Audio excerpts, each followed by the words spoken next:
The house on Barton Creek Boulevard looked like every other house in the neighborhood. Clean lines, native landscaping, a two-car garage that whispered prosperity. But inside, beneath the recessed lighting and the smell of vanilla candles, something had broken that no contractor could ever fix. Marina Caldwell stood at the kitchen island, her hands wrapped around a mug of coffee that had gone cold an hour ago, staring at the empty driveway where her husband's car should have been. The silence in the house wasn't peaceful anymore. It was accusatory. It knew what she had done, and soon, everyone else would too. This is a story about desire, not the kind celebrated in movies or novels, but the kind that creeps into the gaps of a lonely life and whispers that you deserve more, that no one will know, that just this once won't hurt anyone. It's about a woman who had everything a person could want on paper, and nothing where it mattered. It's about a summer that changed 3 lives forever, and the long, brutal road back to something resembling peace. By the time you reach the end of this story, you'll understand how a single moment of weakness can create a canyon that takes years to cross, and how redemption isn't about being forgiven by others, it's about finally forgiving yourself. Marina was 34 when it happened, married for 6 years to a man who loved his work more than he loved coming home. David Caldwell was an architect, the kind whose name appeared in Austin Monthly magazine next to sleek glass buildings downtown. He traveled constantly, Houston one week, Dallas the next, sometimes Los Angeles for high-profile clients who demanded his vision. Marina had stopped asking when he'd be back. The answers were always vague, always apologetic, always followed by silence. She filled her days with yoga classes she didn't enjoy, book clubs where she smiled and said very little, and long walks around Lady Bird Lake where she watched other couples hold hands and wondered when she had stopped being seen. Then, David's son arrived. Ethan was 17, sharp-featured and quiet, the product of a brief first marriage that David rarely spoke about. He was supposed to spend the summer in Austin before heading to college in New York, a last attempt at father-son bonding that David had promised to prioritize. But within 2 weeks, David was gone again, chasing a project in Santa Fe that couldn't wait. And Marina was left alone with a boy who looked at her with something she hadn't felt in years. Attention, real attention. The kind that made her feel like a person again instead of a placeholder in someone else's life. It started innocently. Conversations over breakfast, laughter that felt easy, a shared silence that didn't feel empty. But somewhere between June and July, innocence became something else, something neither of them had planned, something that would cost them both far more than they could imagine. What happens when the line between loneliness and betrayal becomes so thin you don't notice when you've crossed it? What happens when the person who finally sees you is the one person you should never have touched? This is the story of how Marina Caldwell lost everything, and how in losing it, she finally found a way to live with herself. David left on a Wednesday morning, his suitcase already packed, his mind already halfway to the airport. Marina stood at the door in her robe, holding a mug of tea she hadn't sipped, watching him check his phone 3 times in the span of 30 seconds. "I'll call you when I land," he said, barely looking at her. She nodded. She always nodded. The door closed, the engine started, and the house swallowed her whole again. This was her life now, a series of goodbyes that never hurt quite enough to call him out on and never felt good enough to accept. She climbed the stairs slowly, past the framed photos of their wedding day, past the guest room where Ethan was still asleep, and into the master bedroom where the sheets on David's side were already cold. She told herself it didn't matter. She told herself that marriage wasn't about constant presence, that successful people made sacrifices, that she was lucky to have financial security and a beautiful home. But when she looked in the bathroom mirror, She didn't recognize the woman staring back. Her hair was still long and dark, her skin still smooth, but there was something missing behind her eyes, some spark that used to make her feel like she mattered. She splashed water on her face and decided that today she would do something, anything, to feel useful. She would cook a real breakfast. She would talk to Ethan. She would stop drifting. Downstairs, she cracked eggs into a bowl and heard footsteps on the stairs. Ethan appeared in the doorway wearing an old t-shirt and gym shorts, his hair messy from sleep. "Morning," he said, his voice still rough. "Morning," she replied, surprised at how much she meant it. He slid into a chair at the kitchen island and watched her cook, not on his phone, not distracted, just watching. "You didn't have to do this," he said. "I wanted to," she said, and realized it was true. For the first time in months, she wanted to do something. They ate in comfortable silence, the kind that didn't need filling. When he smiled at her over his orange juice, something in her chest shifted. It wasn't romantic. It wasn't even close. It was just the simple, human relief of being noticed. Over the next few days, they fell into an easy rhythm. Marina would make breakfast, and Ethan would tell her stories about school, about his friends, about the band he played bass in. She would listen, really listen, the way no one had listened to her in years. They started watching old movies together in the evenings, black and white classics that Ethan said his film teacher had recommended. Marina found herself laughing at jokes she'd heard before, but had forgotten were funny. She found herself staying up later, not because she wasn't tired, but because she didn't want the day to end. One night, after a particularly long conversation about dreams and regrets, Ethan looked at her across the couch and said, "You're not like I thought you'd be." "What did you think I'd be?" she asked. "Older," he said, and then quickly added, "I mean, more like a stepmom, I guess. But you're just you." She didn't know what to say to that, so she smiled and changed the subject. But later, alone in her bed, she replayed the words over and over. "You're just you." When was the last time anyone had seen her as herself, not as David's wife or someone's obligation? The weeks passed, and the house didn't feel so empty anymore. Marina stopped counting the days until David came home and started noticing the small joys again. The way the morning light hit the kitchen counter, the sound of Ethan's laughter echoing through the hallway, the way it felt to be wanted in a conversation. She told herself it was harmless. She told herself she was just being kind. But late at night, when she couldn't sleep, she wondered if she was lying. Because somewhere between the breakfast talks and the movie nights, the loneliness had started to fade, and in its place was something far more dangerous. She wanted more of this feeling, more of being seen, more of mattering, and the only person offering it was the only person she absolutely could not have. What do you do when the only person who makes you feel alive is the only person you're supposed to protect? It happened on a Tuesday afternoon under a sky so heavy with storm clouds that the air itself felt electric. Marina was in the kitchen slicing vegetables for dinner when the knife slipped. The blade caught the edge of her palm and blood welled up immediately, bright and shocking against her skin. She gasped, more from surprise than pain, and grabbed a dish towel. Ethan was at her side in seconds. "Let me see," he said, his voice urgent.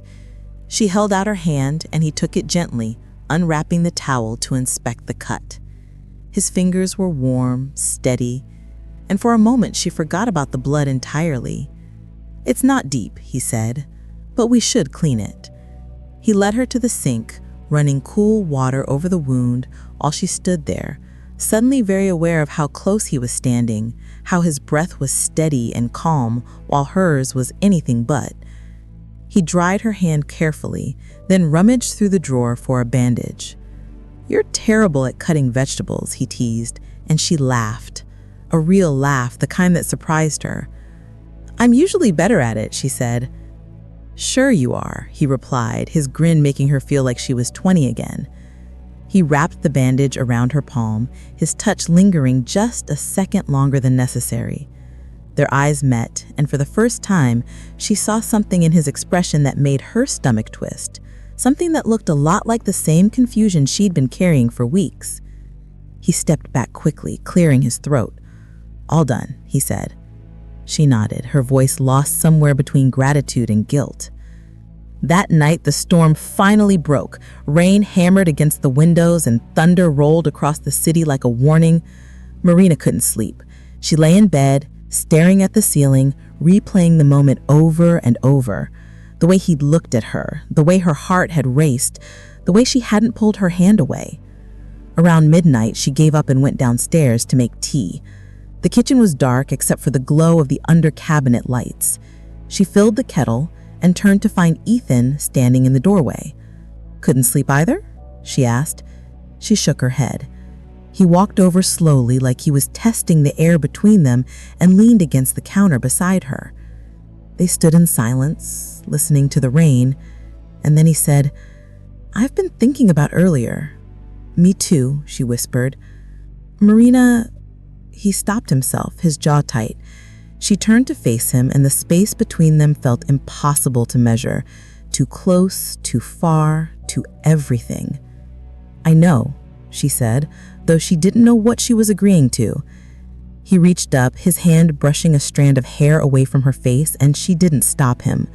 She should have stopped him. She should have stepped back, said goodnight, gone upstairs, and locked her door. But she didn't. Instead, she leaned into his touch just slightly, and that was all the permission he needed. He kissed her. It wasn't rough or desperate. It was soft, tentative, like he was giving her a chance to change her mind. But she didn't change her mind. She kissed him back, her hands finding his shoulders, her whole body waking up for the first time in years. The guilt came seconds later, crashing over her like the storm outside, and she pulled away, breathless and horrified. "We can't," she said. "I know," he said, but neither of them moved. They stood there in the dark, the rain pounding harder now, and Marina felt the ground beneath her shift. This was the moment. This was the line, and she had just crossed it. She wanted to tell him it was a mistake, that it would never happen again, that they both would forget about it by morning. But the truth was uglier than that. The truth was that she didn't want to forget. She wanted to do it again. She wanted to feel alive again. She wanted to matter. And that want was going to ruin everything. "Go to bed, Ethan," she finally said, her voice breaking. He nodded and left without another word. Marina stood alone in the kitchen, her heart pounding, her mind spinning, and her life unraveling in the space of a single kiss. When does a mistake stop being a mistake and become a choice you keep making? Ethan left for New York 3 weeks later. Marina stood at the airport curb, her hands shoved deep in her coat pockets, watching him hug his father goodbye. David clapped him on the back and said something about making him proud. Ethan nodded, smiled, and then turned to Marina. "Thank you," he said quietly, "for everything." She forced a smile and said the only thing she could, "Good luck." He walked through the automatic doors without looking back, and Marina felt something inside her collapse. The drive home was silent. David talked about a new project in Denver, something about sustainable design and city planning, but Marina didn't hear a word of it. She stared out the window at the endless stretch of highway and wondered how she was supposed to go back to the life she'd been living before. The house felt different now. Emptier, colder, like it knew what she'd done and was judging her for it. David settled back into his routine, early mornings, late nights, weekend calls with clients that always seemed more urgent than anything happening at home. Marina tried to do the same. She went to yoga. She attended a book club meeting and said all the right things about the novel they'd read. She made dinners that David ate while scrolling through his phone. But at night, alone in her bed, she thought about Ethan. She thought about the way he'd looked at her, the way he'd made her feel like she mattered, the way she'd betrayed everything she was supposed to be. She hated herself for it, and she missed him anyway. Months passed. Fall turned to winter, and Austin grew cooler, quieter. Marina threw herself into volunteer work at a local women's shelter, organizing donation drives and helping with administrative tasks. It felt good to be useful, to focus on something outside her own guilt. But the guilt never fully left. It lived in her chest, a constant weight that made it hard to breathe some days. She and David grew further apart, though neither of them acknowledged it. They were polite, they were civil, they were strangers sharing a house. One evening in late November, Marina was folding laundry when her phone buzzed. A new email. She glanced at the screen and froze. The sender's name was Ethan Caldwell. She stared at it for a long time before opening it. The message was long, rambling, full of apologies and confusion. I don't know why I'm writing this. I've tried not to, but I can't stop thinking about that summer, about you. I know it was wrong. I know I shouldn't have. She stopped reading and closed the email. Her hands were shaking. She sat down on the edge of the bed, the laundry forgotten, and felt the walls closing in. This was it. This was the moment everything would finally catch up to her.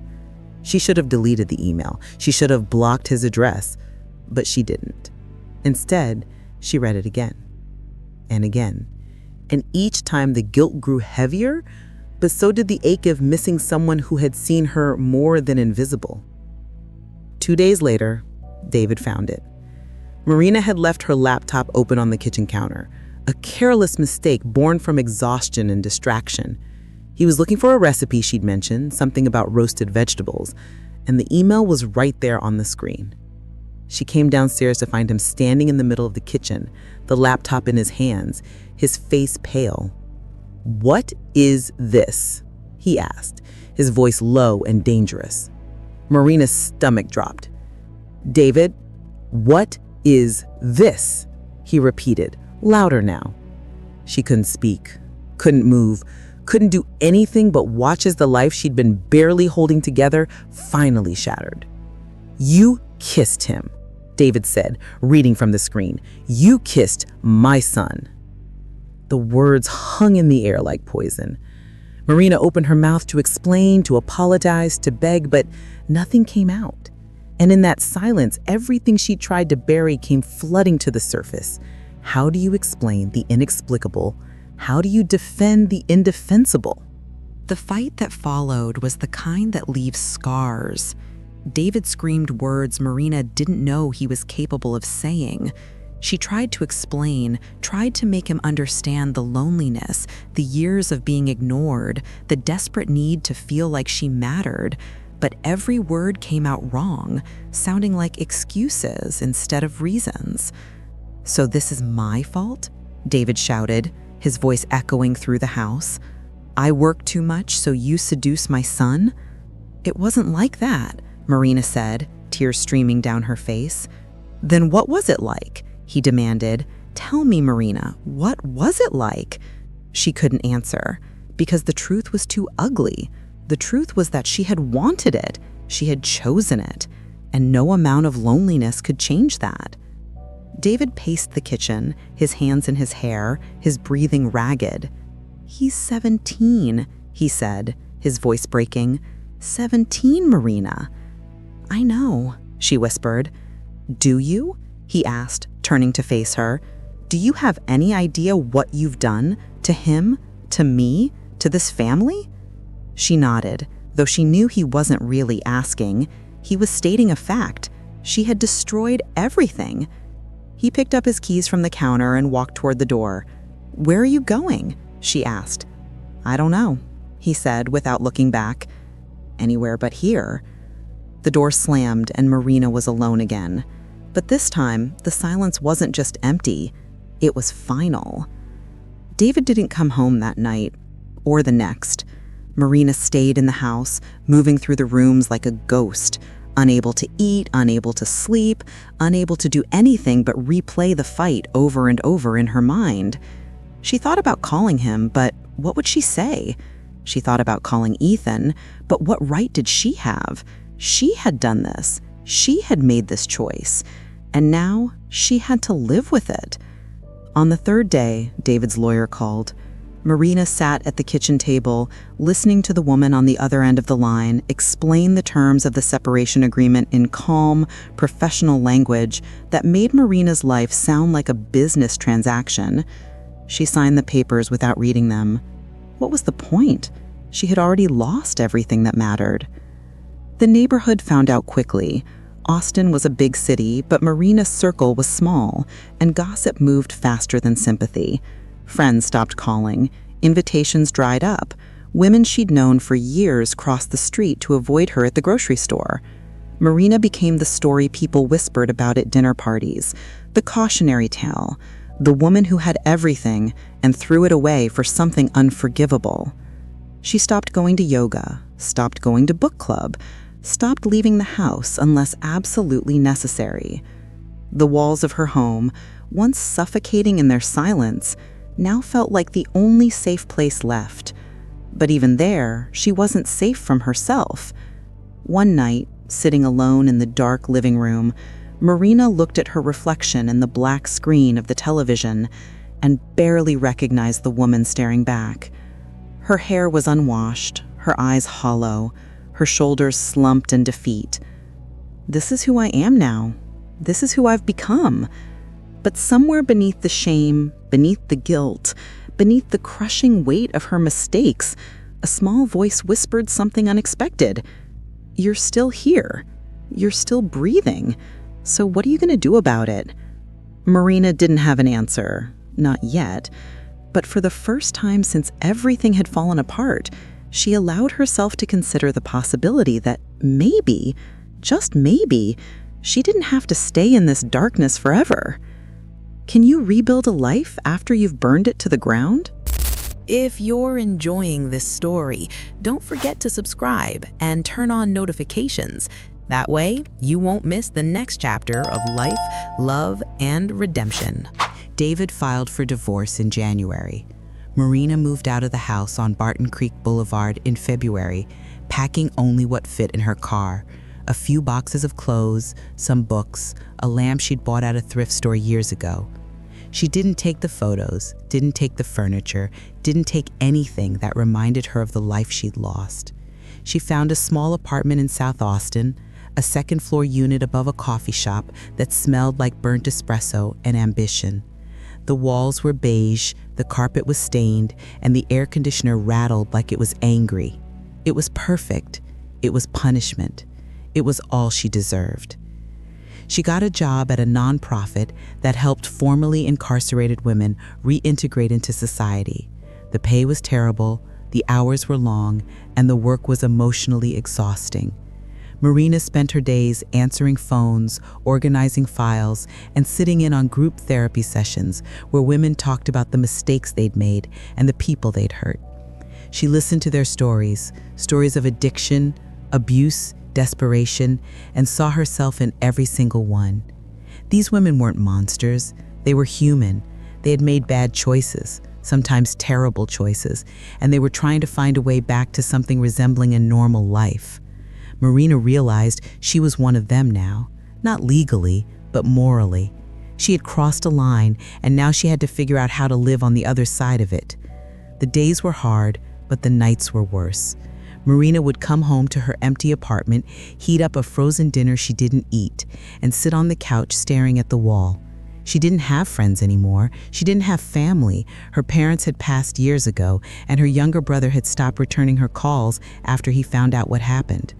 She was alone in a way she'd never been before, the kind of alone that makes you wonder if anyone would notice if you disappeared. Some nights, the weight of it all felt unbearable. She would lie in bed, staring at the ceiling, and think about how much easier it would be to just stop trying. But then she would think about the women at the nonprofit, the ones who had clawed their way back from worse, and she would force herself to get up and face another day. Months passed. Spring came, then summer, then fall again. Marina's life became small, quiet, predictable. She worked. She volunteered extra hours. She started going to a support group for people recovering from moral crises, a church basement gathering where strangers sat in a circle and talked about shame, forgiveness, and redemption. At first, Marina didn't speak. She just listened. absorbing the stories, the pain, the hope. But one evening, a woman named Claire, a former teacher who had lost her career after an affair with a colleague, looked at Marina and said, "You're new. Do you want to share?" Marina shook her head. "I can't." "That's okay," Claire said gently. "You will when you're ready." And something about the kindness in her voice, the lack of judgment, the simple understanding, made Marina cry for the first time since the divorce. She started talking after that. Not a lot, not all at once, but little by little. She told them about David, about Ethan, about the loneliness that had made her blind to everything but her own need to feel seen. She told them about the shame, the isolation, the nights when she didn't think she could keep going. And they didn't gasp, they didn't judge. They nodded, they understood, because they had been there too. Slowly, something began to shift inside Marina. The guilt didn't disappear. It probably never would, but it stopped being the only thing she felt. She started to see herself not just as the woman who had made a terrible mistake, but as a woman who was trying every single day to be better. And for the first time in a long time, that felt like enough. Is it possible to forgive yourself when no one else will? By the time Marina turned 37, she had sold everything she owned except her car and a single suitcase of clothes. She left Austin on a gray October morning, driving north with no particular destination in mind. She just knew she couldn't stay. The city held too many ghosts, too many memories, too many people who would always see her as the woman who had betrayed her husband with his teenage son. She needed to go somewhere no one knew her name, somewhere she could start over, even if she didn't deserve it. She ended up in a small town outside of Fort Worth, a place called Granbury, where the streets were quiet and the people moved at a slower pace. She rented a room in a boarding house run by an elderly woman named Helen, who asked no questions and expected no explanations. Marina got a job at a local library, shelving books and helping patrons find what they were looking for.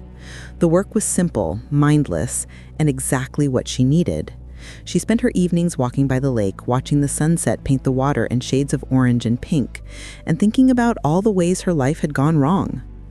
But Granbury also gave her something she hadn't expected: space. Space to breathe, space to think, space to imagine a version of herself that wasn't defined entirely by her worst moment. She started writing in a journal, something a therapist at the support group had recommended. At first, she wrote about the past, about David, Ethan, the affair, the fallout.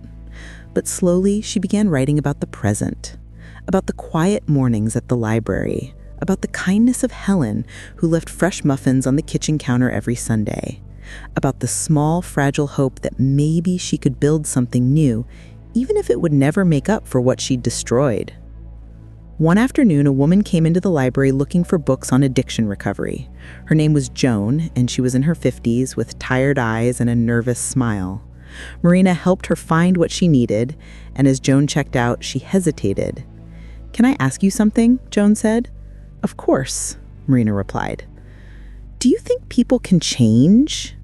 Like, really change?" Marina paused, considering the question. "I think," she said carefully, "that people can become better versions of themselves. Not perfect, but better." Joan nodded slowly, like she was testing the weight of the words. "I hope you're right," she said, and left. That night, Marina thought about the conversation and realized something important. She wasn't just trying to survive anymore. She was trying to become someone she could live with. She started volunteering at a community center in town, helping run workshops for women dealing with trauma, addiction, and difficult pasts. She wasn't a counselor, she didn't have the credentials, but she could listen. She could share her story when it helped. She could sit with someone in their pain and say, "I know what it's like to hate yourself, and I know you can come back from it." Slowly, purpose began to replace guilt. Not entirely, not perfectly, but enough. Enough to make her want to wake up in the morning. Enough to make her believe that maybe, just maybe, her life still had value, even if she had to build it from nothing. How much of yourself do you have to lose before you can find who you're supposed to be? 3 years after leaving Austin, Marina opened a small counseling studio in Granbury. It wasn't much: a rented office above a yoga studio, a secondhand desk, a couch from a thrift store, but it was hers. She hung a simple sign outside: Second Chances Counseling, helping women rebuild. The name felt right. She wasn't promising transformation or miracles. She was offering something simpler, something more honest, a second chance. Not to erase the past, but to live alongside it with a little more grace. Her first client was a woman named Rachel, 29, who had lost custody of her children after a DUI. Rachel sat on the couch with her arms wrapped around herself, barely able to make eye contact. "I don't know why I'm here," she said. "Because you want to do better," Marina replied. And that's enough to start. Over the weeks that followed, Marina and Rachel worked through the layers of shame, regret, and fear that had kept Rachel paralyzed. Marina shared pieces of her own story, not all of it, not the details, but enough to let Rachel know she wasn't alone. "I did something I can never undo," Marina said one session, "and I'll carry it for the rest of my life, but I've learned that carrying it doesn't mean I have to let it crush me." Word spread quietly. Women came to Marina's office for all kinds of reasons: infidelity, addiction, abusive relationships, moral failures they couldn't talk about with anyone else. Marina listened to them all without judgment, without shock, without the condemnation they expected. She knew what it was like to be the villain in your own story. She knew what it was like to wake up every day and wonder if you'd ever feel clean again. And she knew that the only way forward was to stop waiting for the world to forgive you and start learning to forgive yourself. The work was hard. Some days Marina came home exhausted, emotionally drained, questioning whether she was doing any good at all. But then she would get a text from Rachel or Joan or one of the other women she'd worked with, saying something simple like, "I got through today," or "Thank you for believing in me." And she would remember why she was doing this. Not to make up for what she'd done to David and Ethan, nothing could do that, but to take the worst thing she'd ever done and turn it into something that might help someone else survive their own worst moment.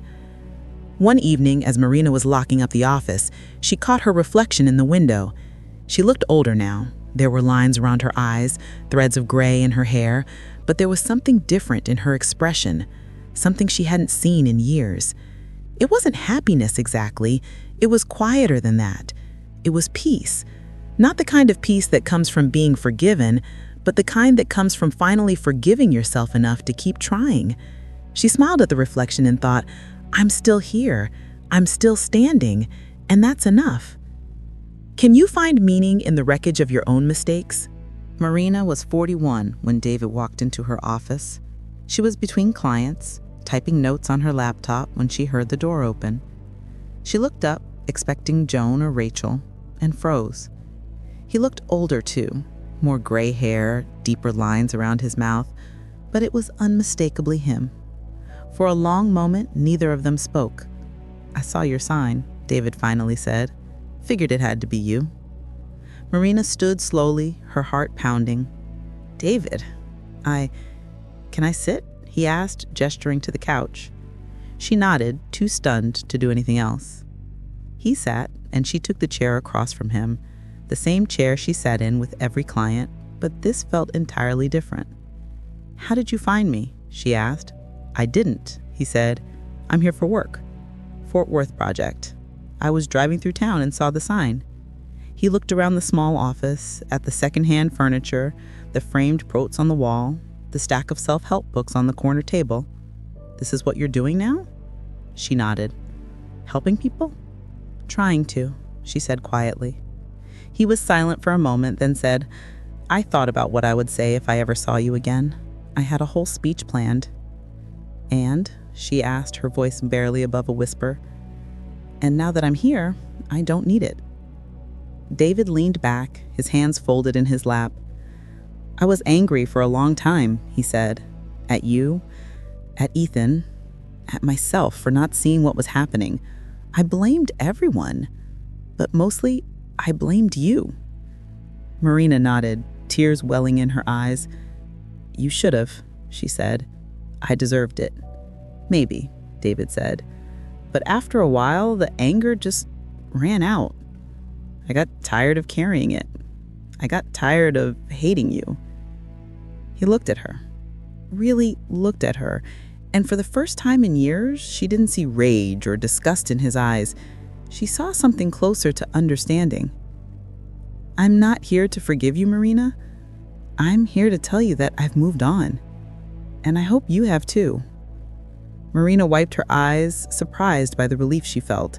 She didn't need his forgiveness. She had stopped waiting for it years ago. But hearing that he had found peace, that he was no longer trapped in the anger she had caused, lifted a weight she hadn't realized she was still carrying. "I have," she said. "Or at least I'm trying to. That's all any of us can do," he said. He stood, and she stood with him. At the door, he paused. "For what it's worth," he said, "I think what you're doing here is good, really good." She smiled, a real smile, and said, "Thank you." He nodded and walked out, the door closing softly behind him. Marina stood alone in the office, the afternoon light streaming through the window, and let herself breathe. She didn't know if she would ever see David again. She didn't know if Ethan would ever speak to her, or if the people she'd hurt would ever truly be okay. But she knew, in that moment, that she had done the hardest thing a person can do. She had taken responsibility for her mistakes, carried the weight of them, and still chosen to build a life worth living. Not a perfect life, not a redeemed life in the fairy tale sense, but a life. When the person you hurt the most finally lets you go, do you feel lighter, or do you just realize how heavy you've been all along? That night, Marina drove to the lake and sat on a bench overlooking the water. The sky was clear, the stars impossibly bright, and the air was cool with the promise of winter. She thought about the woman she had been 5 years ago, desperate, lonely, convinced that her worth was tied to whether or not anyone saw her. She thought about the summer that had changed everything, the choices she had made, the people she had hurt, and she thought about the woman she was now, flawed, scarred, but still standing. She pulled out her journal and wrote, "Forgiveness doesn't erase the past. It just stops it from owning you." It was the truth she had been searching for all along. She would never stop wishing she had made different choices. She would never stop regretting the pain she had caused. But she had learned to live with it. She had learned to take the worst parts of herself and turn them into something that might, in some small way, help someone else. And that, she realized, was as close to redemption as she was ever going to get. As the first light of dawn touched the horizon, Marina stood and walked back to her car. She had work to do, women to help, a life to keep building. And for the first time in a very long time, she felt ready. Not because she had been forgiven, but because she had finally learned to forgive herself. If this story touched your heart and you'd like to support this work, consider buying me a coffee on Ko-fi. Every small gesture helps bring more stories like this one to life. Thank you for listening, and remember, your kindness makes stories possible.